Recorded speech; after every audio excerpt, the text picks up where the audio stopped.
सिद्धं शुद्धं पनमिय जिनीन्द्रवर्णेमि चन्दमकलङ्कं गुणरयनभूषणोदयं जीवसपरुवनं ओच्छम।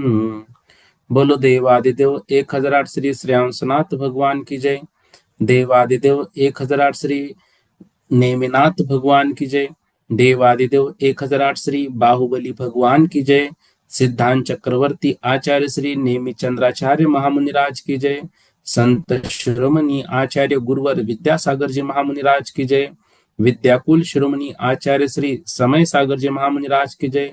श्रमण शिरोमणि निर्यापक महाश्रमण मुनि पुंगो श्री सुधा सागर जी महामुनिराज की जय। समस्त मुनि संघ की जय। संयम मार्गना का अध्ययन हमने प्रारंभ किया है और संयम मार्गना के अनुसार जो विभिन्न प्रकार के संयम आदि होते हैं उसको हम समझ रहे हैं। यह जो संयम है, यह संयम किसे कहते हैं? तो हमने समझा व्रतों को धारण करना, समितियों का पालन करना, कषायों का निग्रह करना, उद्दंड का जो 3 दंड होते उन दंडों का त्याग करना और 5 इंद्रियों पर विजय प्राप्त करना। संयम के जो 5 भेद है उसमें हमने देखा सामायिक संयम, छेदोपस्थापना संयम, परिहार विशुद्धि संयम, सूक्ष्म सांप्राय संयम और यथाख्यात संयम। संयम की जो उत्पत्ति होती है उसके कारण अगली गाथा में बताया था। बादर संज्वलन के उदय से, सूक्ष्म लोभ के उदय से, मोहनीय कर्म के उपशम से और मोहनीय कर्म के क्षय से। बादर संज्वलन का उदय 6वें गुणस्थान से 9वें गुणस्थान तक, सूक्ष्म लोभ का उदय 10वें गुणस्थान में, मोहनीय कर्म का उपशम 11वें गुणस्थान में और मोहनीय कर्म का जो क्षय है वो 12वें गुणस्थान में। ऐसा जो 12वां 13वां 14वां मोहनीय कर्म का क्षय है, यहाँ तक सब जो है वो वहीं पर वैसा ही संयम रहेगा। ऐसे जो संयम उत्पत्ति के ये कारण बताए गए थे 4 प्रकार के। अब बादर संज्वलन कषाय के देशघाती स्पर्धकों के उदय से, सामायिक छेदोपस्थापना और परिहार विशुद्धि जो चारित्र है वह चारित्र या उसको संयम जो है तो वो होता है।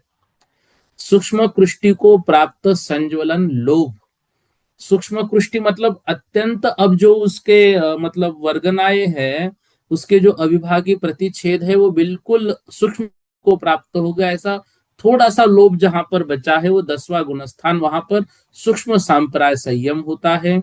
और मोहनीय कर्म का क्षय हो गया या मोहनीय कर्म का उपशम हो गया तो वहां पर यथाख्यात चारित्र होता है।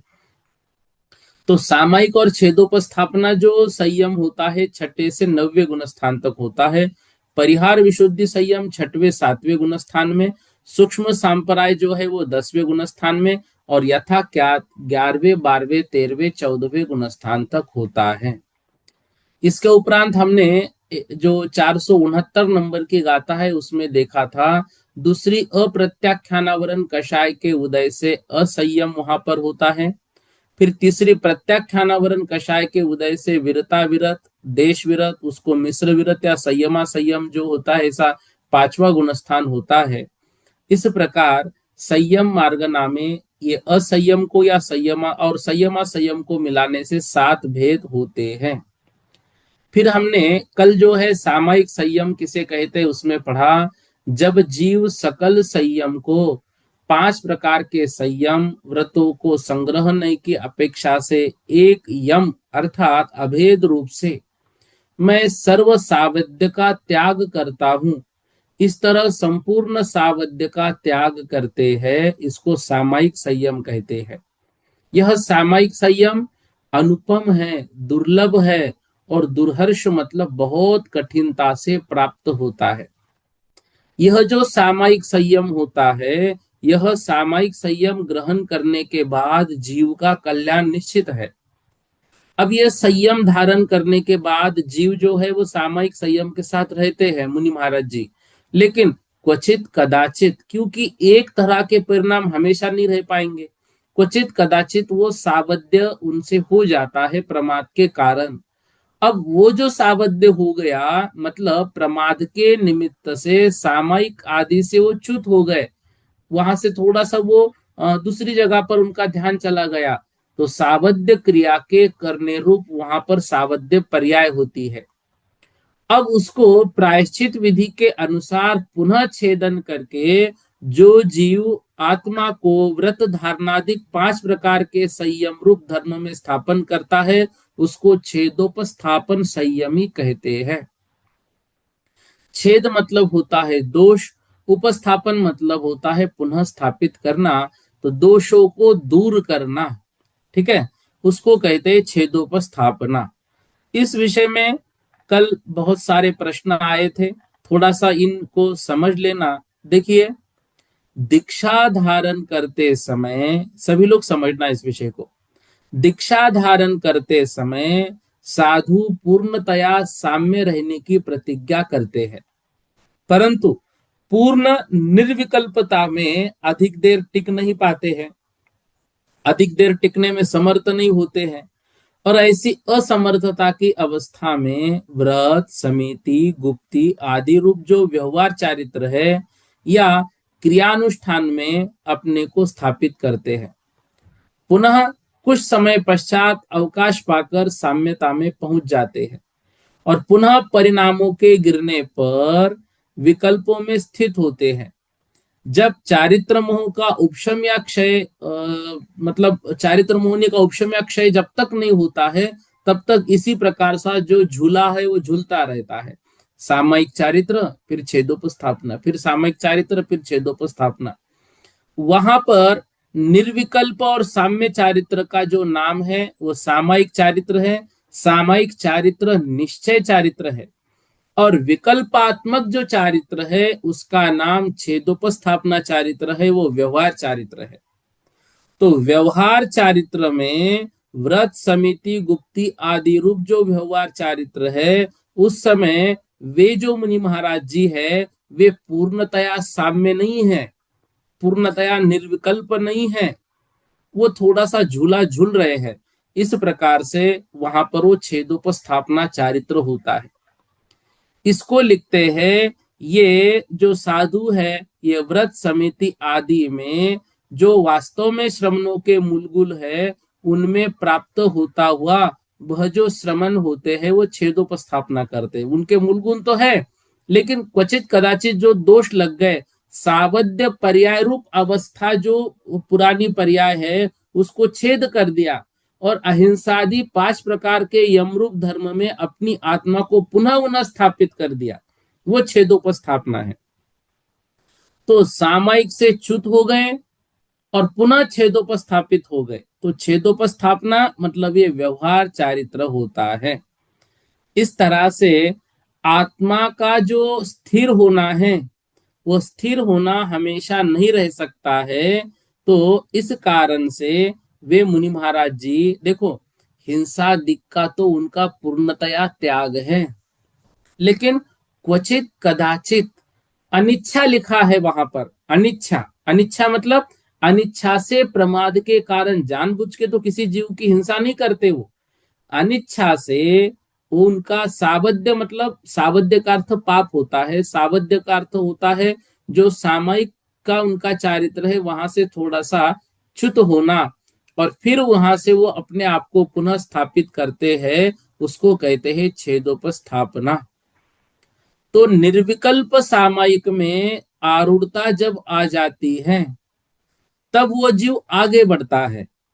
तो जब निर्विकल्प सामायिक संयम में आरूढ़ता के कारण विकल्पों का अभ्यास ही नहीं रहता है, ऐसी दशा में वह केवल जो श्रावक मतलब वो जो मुनि महाराज जी है, वे मुनि महाराज जी सर्वथा श्रमण के जो मूल गुण हैं उन मूल गुणों को विकल्प का त्याग करते हुए आगे बढ़ते हैं और अगले अगले गुण स्थानों की ओर आगे चले जाते हैं। लेकिन जब तक वो छेदोपस्थापना है, तब तक वो एक समय में समस्त विकल्पों के त्याग रूप परम सामायिक में स्थित होने में वे असमर्थ होते हैं। तो विकल्प भेद से 5 व्रतों का छेदन उनका हो जाता है, अर्थात एक सामायिक व्रत का 5 व्रत रूप से भेद हो जाने के कारण एक सामायिक में जो 5 व्रत है ना ऊपर दिए हुए हैं, उनमें भी भेद हो गया। तो रागादि विकल्प रूप सावध्य से अपने आप को छुड़ाकर निज शुद्ध आत्मा में उपस्थापन करना, अथवा छेद यानी व्रत भंग होने पर निर्विकार निज आत्मानुभव के लिए वो जो आगे बढ़ रहे हैं उसको कहते हैं छेदोपस्थापन। ठीक है।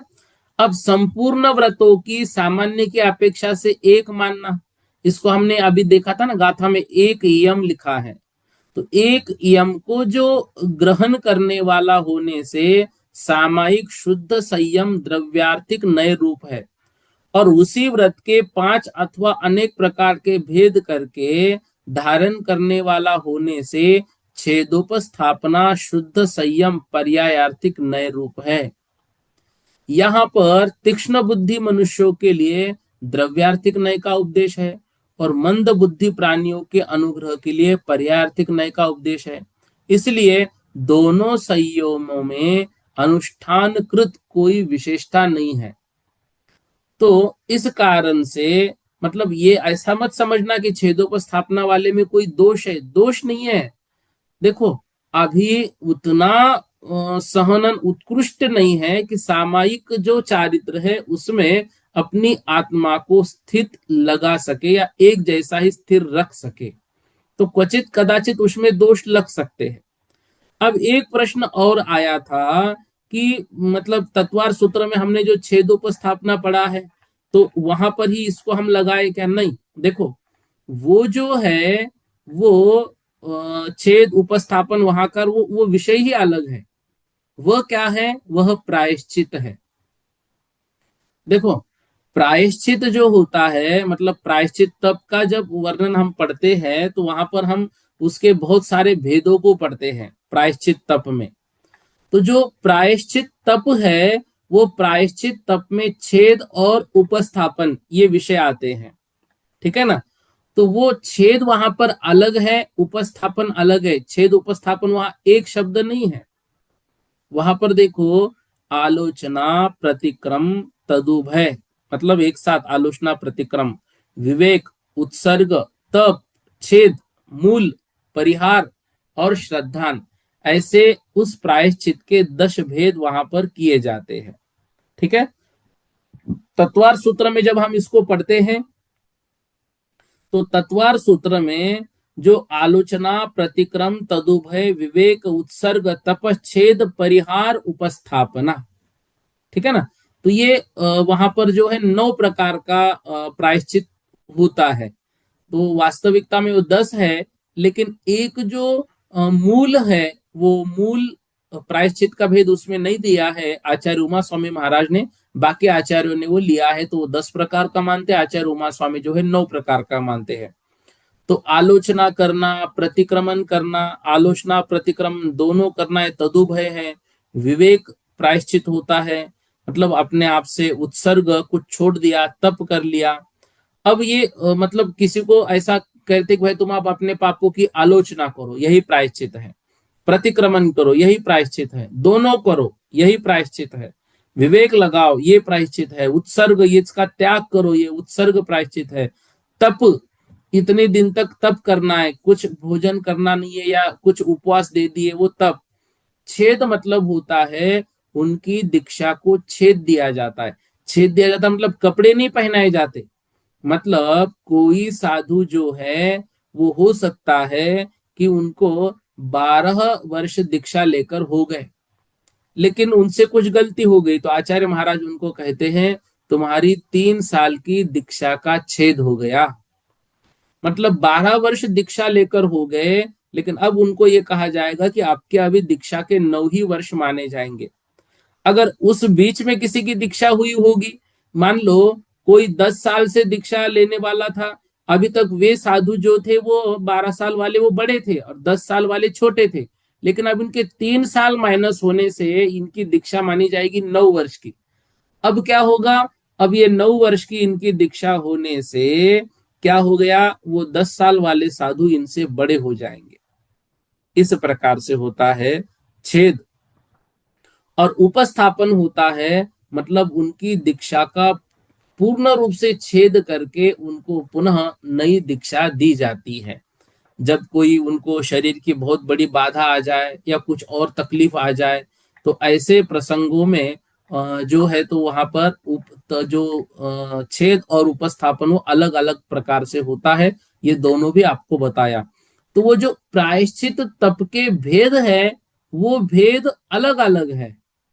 ठीक है ना। तो वो भेद और ये छेदोपस्थापन, इन दोनों को कभी भी अलग नहीं करना है। ठीक है।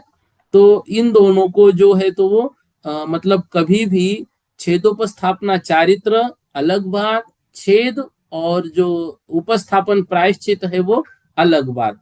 इन दोनों को समझना। देखो, मान लो कोई मुनि महाराज जी से कुछ अपराध बार बार हो गया, और अब वो उपवास आदि करने में जो है वो समर्थ है, सब प्रकार बलवान है, सब प्रकार शूर है। तो ऐसे साधु को अब क्या करे, तो उनको कहते भाई आपकी दीक्षा जो है इतने दिन की छेद है। ठीक है। इस तरह से उनको ये प्रायश्चित दिया जाता है। और जो साधु मतलब सम्यक दर्शन को छोड़कर कुछ कारण से मिथ्यात्व में चले गए, ठीक है, तो उनको पुनः दीक्षा दी जाती है। ऐसा उनका प्रायश्चित होता है। और इसको ही उपस्थापन कहते हैं। इनके महाव्रतों में कभी कभी छेद हो जाता है, तो इनको भी पुनः दीक्षा दी जाती है। ठीक है। तो इस प्रकार से इनका जो प्रायश्चित आदि होता है। ठीक है। ये दोनों में कभी भी एक नहीं करना है, इन दोनों को अलग अलग रखना है। कल जो है इस विषय में आपको बताया था, आज आप इस विषय को अच्छे से याद रखना। छेदोपस्थापना चारित्र अलग बात, और छेदोपस्थापन जो प्रायश्चित है वो अलग बात। ठीक है। इस प्रकार से कल की गाथा में हमने पढ़ा था, प्रमाद के निमित्त से सामायिक आदि से च्युत होकर जो सावध्य क्रिया के करने रूप सावध्य पर्याय होती है, उसका प्रायश्चित विधि के अनुसार छेदन करके जो जीव अपनी आत्मा को व्रत धारणादिक 5 प्रकार के संयम रूप धर्म में स्थापन करता है, उसको छेदोपस्थापन संयमी कहते हैं। ऐसा यहाँ पर समझना है। ठीक है। आइए थोड़ा आगे बढ़ते हैं। परिहार विशुद्धि संयमी का स्वरूप जो है 472 नंबर की गाथा में बताया गया है, उसको देखते हैं। पंच समी दोति गुत्तो, पंच समी दिति गुत्तो, पंच समी दिति गुत्तो,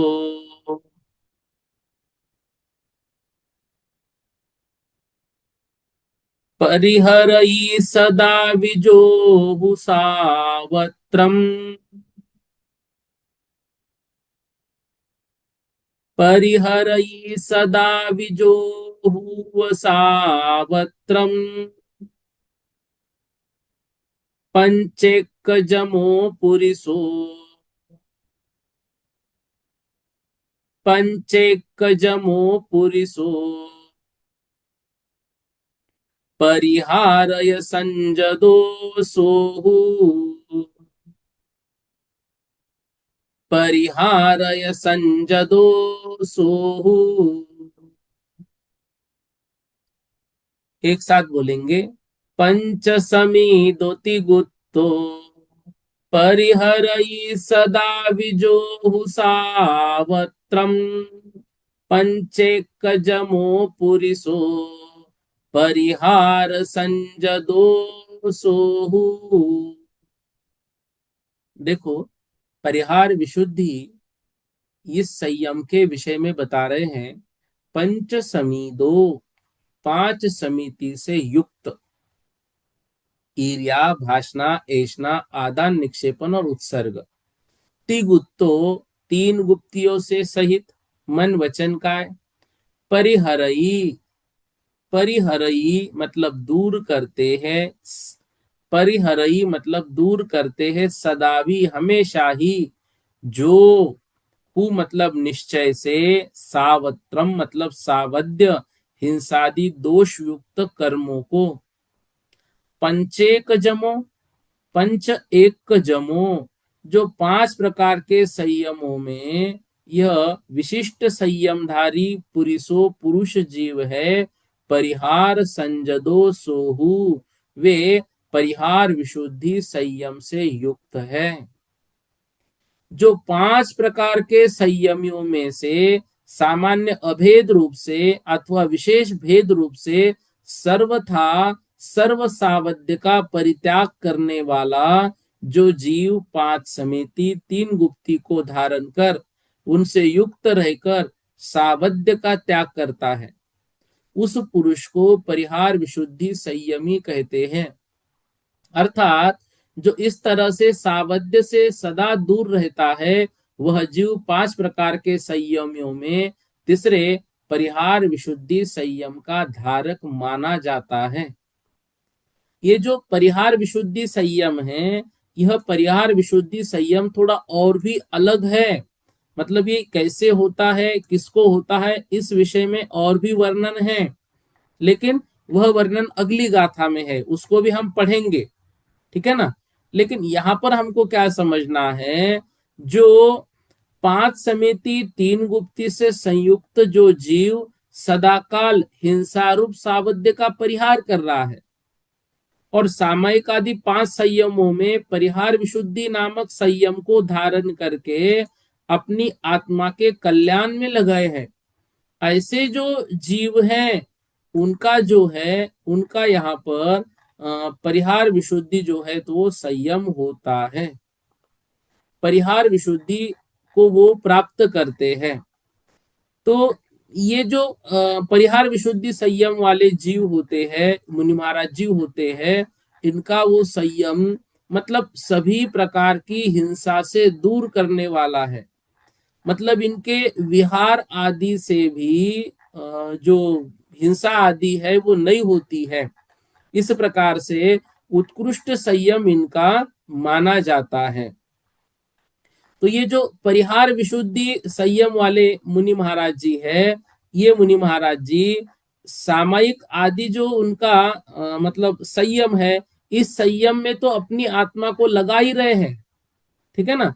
मतलब इसके साथ तो वो है ही, लेकिन ये जो परिहार विशुद्धि संयम वाले जीव है, ये संयम वाले जो जीव होते हैं, इनको जन्म से लेकर 30 वर्ष तक तीर्थंकर के पादमूल में वे प्रत्याख्यान पूर्व का अध्ययन करने वाले होने से इनके विहार में भी किसी भी प्रकार के जीव की हिंसा नहीं होती है। इस प्रकार से समझना, वो तो हम अगली गाथा में पढ़ेंगे।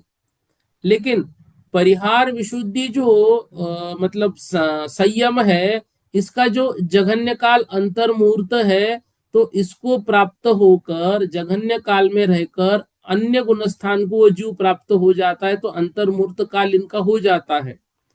अब ऐसा जो जीव होता है, यह जीव परिहार विशुद्धि के लिए 30 वर्ष की जो उनकी उम्र है, उसके बिना यहां तक वो नहीं आ सकता है।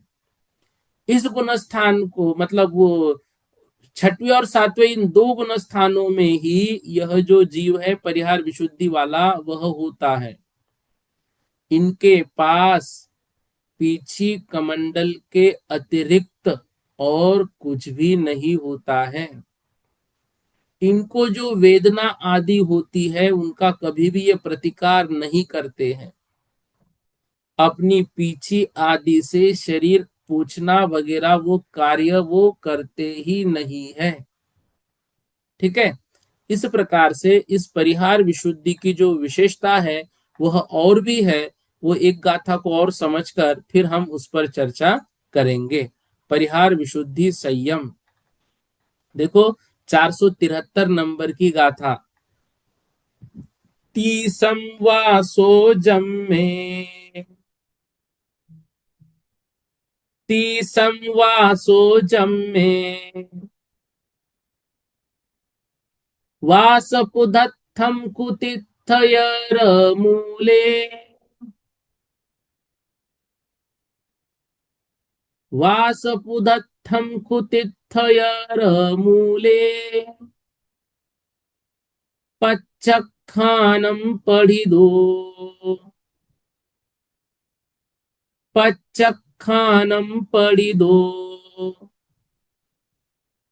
संजून दुगाऊ यविहारो, संजून दुगाऊ यविहारो। एक साथ बोलेंगे। तीसम वासो जम्मे, वासपुदत्थम कुतिथयर मूले, पच्चखानम पढ़िदो, संजून दुगाऊ यविहारो। तीसम मतलब 30, वासो मतलब वर्ष, जम्मे मतलब जन्म से, वासपुधत्तम, वासपुधत्तम मतलब वास मतलब वर्ष, पुधत्तम मतलब पृथक्त्व। तो जो पृथक्त्व वर्ष तक निश्चय से, तिथयर मूले, तिथय मतलब तीर्थंकर के, मूल मतलब चरणों में या पाद मूल में, पच्चक खानम प्रत्याख्यान नामक पूर्व को पढ़ी दो, पढ़ते हैं। संझून, संझ ऊन, संझ मतलब जो संध्या काल होते हैं, संध्या काल तीन, प्रातः मध्यान्ह और सायं, इन संध्या काल को ऊन मतलब छोड़कर, ये दो आवुय विहारो, दो योजन की विहार को, दो कोस के विहार को जो है वो गमन करते हैं। क्या कह रहे हैं? जन्म से लेकर 30 वर्ष तक सदा सुखी रहकर, 30 वर्ष तक संसार किया, पुनः दीक्षा ग्रहण की, फिर तीर्थंकर भगवान के पादमूल में वर्ष पृथकत्व, वर्ष पृथकत्व मतलब 3 से अधिक, 9 से कम मतलब 8 वर्ष तक प्रत्याख्यान नामक नव्य पूर्व का ये अध्ययन करते हैं, यहां वहां नहीं, तीर्थंकर भगवान के पादमूल में। अब ऐसे जीव के यह संयम होता है। इस संयम वाला जीव 3 संध्या कालों को छोड़कर प्रतिदिन 2 कोस पर्यंत गमन करता है। रात्रि को वो गमन नहीं करते हैं। इनके वर्षा काल में गमन करने का या नहीं करने का ऐसा कोई नियम नहीं है। क्यों? क्योंकि इनके चलने से हिंसा होती ही नहीं है। तो जिस संयम में परिहार के साथ विशुद्धि हो, उसको परिहार विशुद्धि संयम कहते हैं। प्राणी पीड़ा के त्याग को परिहार कहते हैं। इस संयम वाला जीव जीव राशि में विहार करता हुआ भी जल से कमल की तरह हिंसा से लिप्त नहीं होता। अतएव इनको वर्षा योग करने का कोई भी नियम नहीं होता है। इस प्रकार से जो जीव है, मतलब 30 वर्ष की आयु तक अपनी इच्छा अनुसार भोगों को भोगा, सामान्य से एक रूप सामायिक संयम को और विशेष रूप से 5 समिति और 3 गुप्ती सहित छेदोपस्थापना संयम को उसके बाद धारण किया, और वर्ष पृथक तक तीर्थंकर के पादमूल में सेवा की, और वहां पर प्रत्याख्यान नामक नव्य पूर्व का अध्ययन किया, उसमें पारंगत हो गए। और वहां से उनको ज्ञान क्या मिला? जंतुओं की उत्पत्ति किस क्षेत्र में, जंतुओं की उत्पत्ति विनाश के क्षेत्र, उनके काल, उनके द्रव्य आदि स्वभाव को उन्होंने अच्छी तरह से समझ लिया। अप्रमादी बन गए, उत्कृष्ट निर्जराशील बन गए, अति दुष्कर चर्या का अनुष्ठान करने वाले बन गए।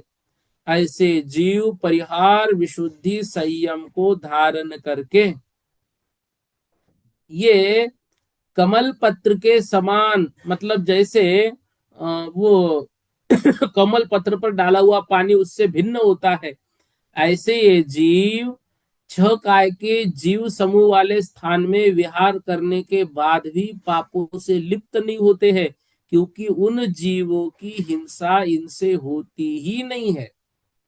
इस कारण से इनके वर्षा योग का कोई भी नियम नहीं है, इनका कोई वर्षा योग नहीं होता है। ठीक है।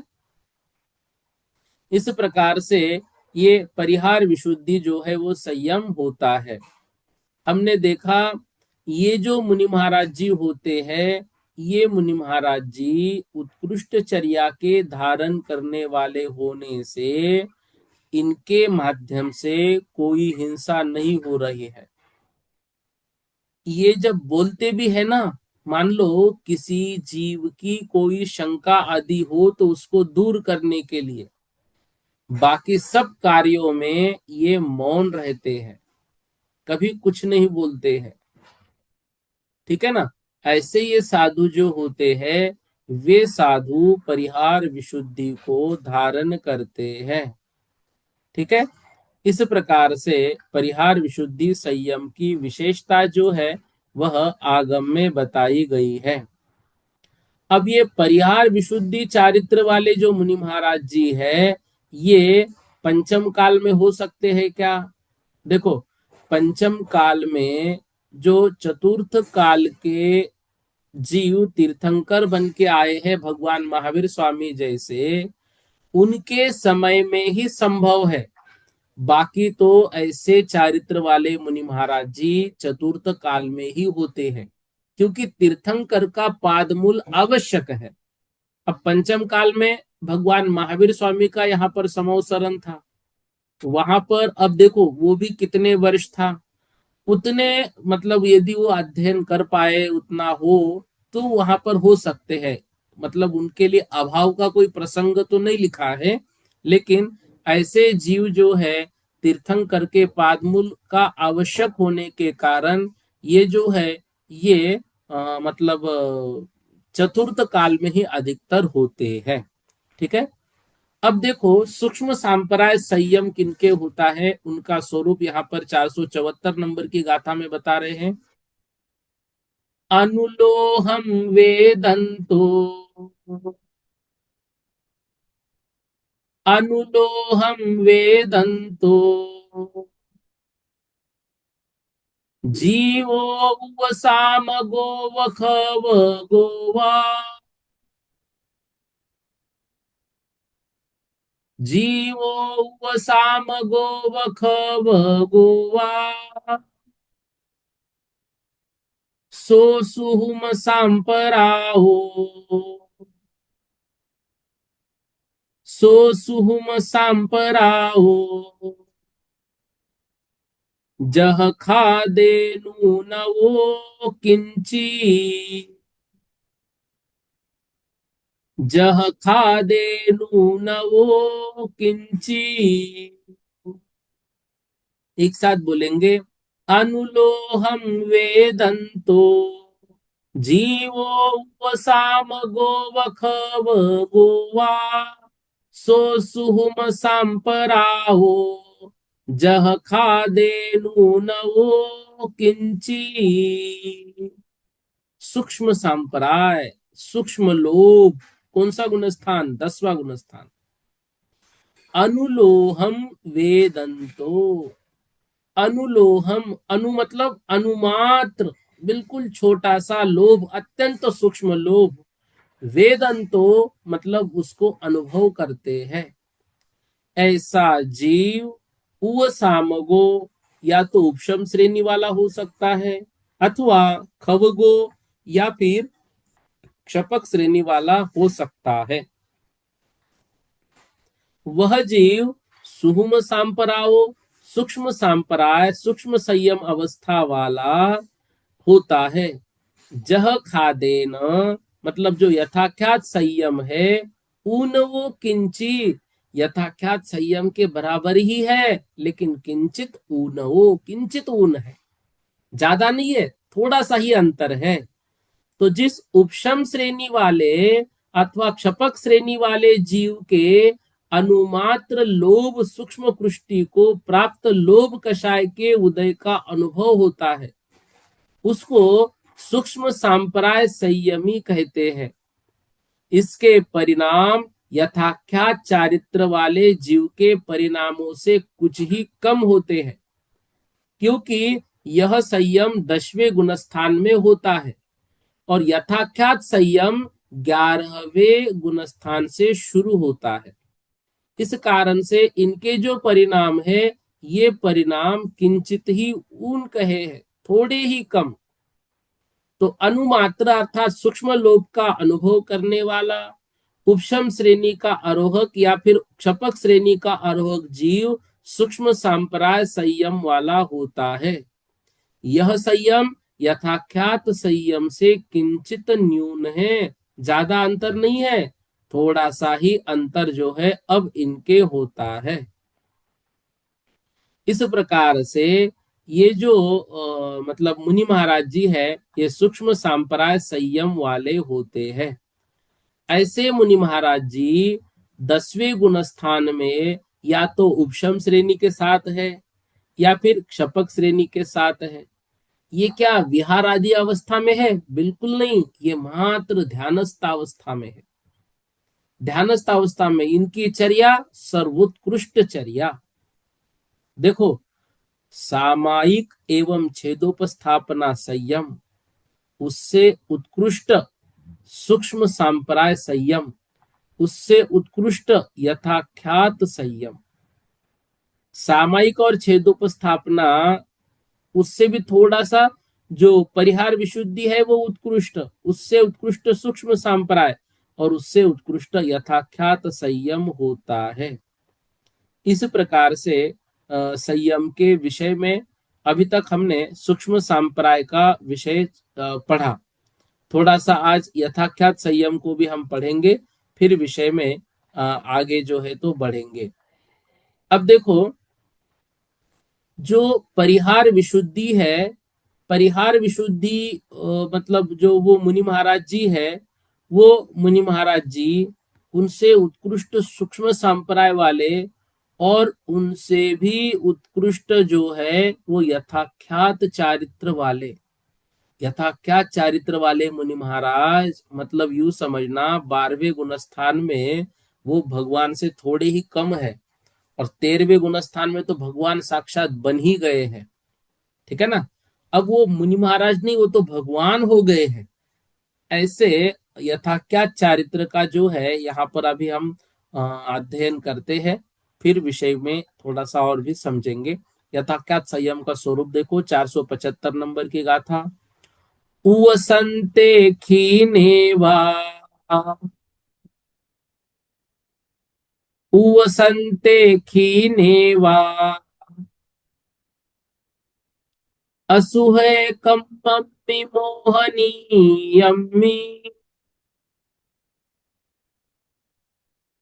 असुहे कम्पम्पि मोहनीयम्मि, छदुमट्ठो वजीनो वा, छदुमट्ठो वजीनो वा,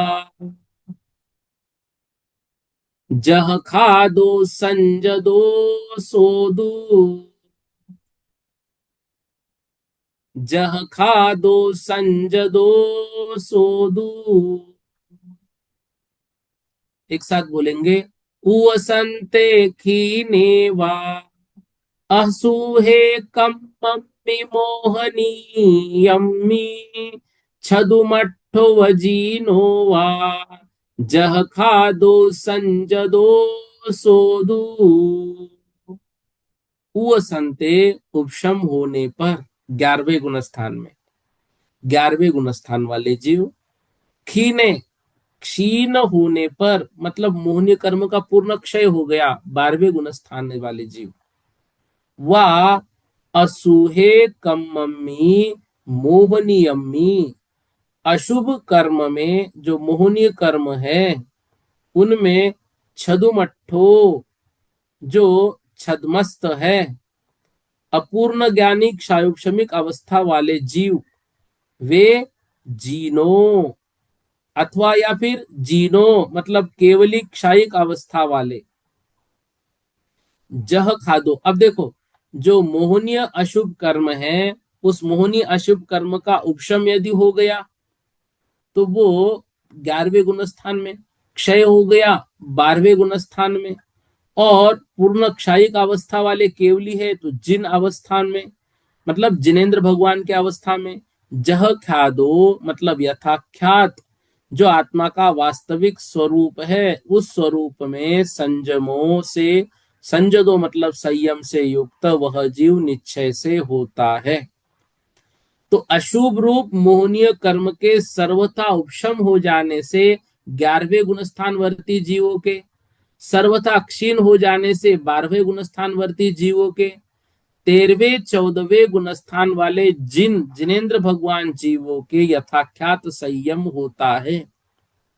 यथावस्थित आत्म स्वभाव की उपलब्धि को यथाख्यात संयम कहते हैं। यह संयम 11वें से लेकर 14वें तक 4 गुणस्थानों में होता है। 11वें में चारित्र मोहनीय कर्म के उपशम से, और ऊपर के 3 गुणस्थानों में कर्मों के क्षय से यह होता है। इस तरह यह संयम छद्मस्त और जिन दोनों ही प्रकार के जीवों के पाया जाता है। क्षायोपशमिक ज्ञानी को छद्मस्त और क्षायिक ज्ञानी को जो है तो जिन ऐसी संज्ञा प्रदान की जाती है। इस तरह से यहाँ पर जो मतलब यथाख्यात चारित्र वाले हैं, यथाख्यात चारित्र वालों की व्याख्या यहाँ पर बताई। अशुभ रूप मोहनीय कर्म के उपशम रूप या अशुभ रूप मोहनीय कर्म के क्षय रूप होने पर वे जीव या तो उपशान कषाय गुणस्थानवर्ती, अक्षयन कषाय गुणस्थानवर्ती, ये छद्मस्त है मतलब ज्ञानावरण दर्शनावरण में स्थित है, अथवा संयोगी अयोगी जिन जो है वो यथाख्यात संयमी है। मोहनीय कर्म के सर्वथा उपशम या नाश से यथावस्थित आत्म स्वभाव की अवस्था ही लक्षण इनका होता है।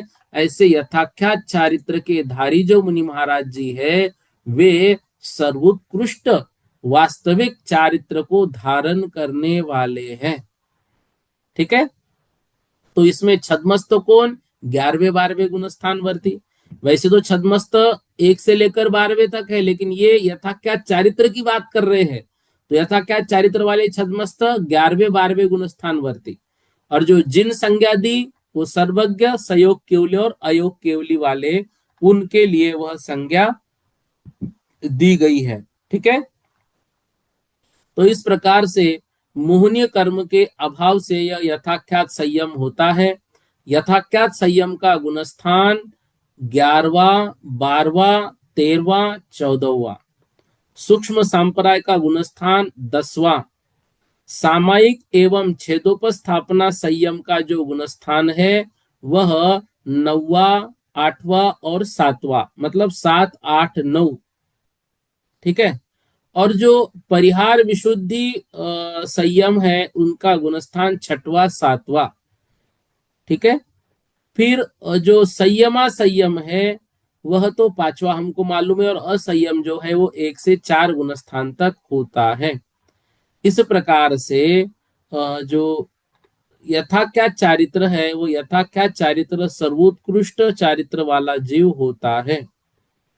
अब देखो हमने ये पढ़ा सामायिक एवं छेदोपस्थापना चारित्र से परिहार चारित्र विशुद्ध है।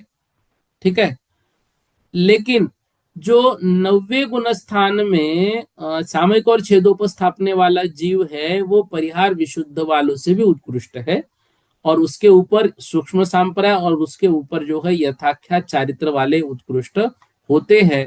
ऐसा थोड़ा सा स्वरूप हमको याद रखना है। आज हम इतना ही पढ़ लेते हैं, इसके आगे की चर्चा कल की कक्षा में हम लोग करेंगे।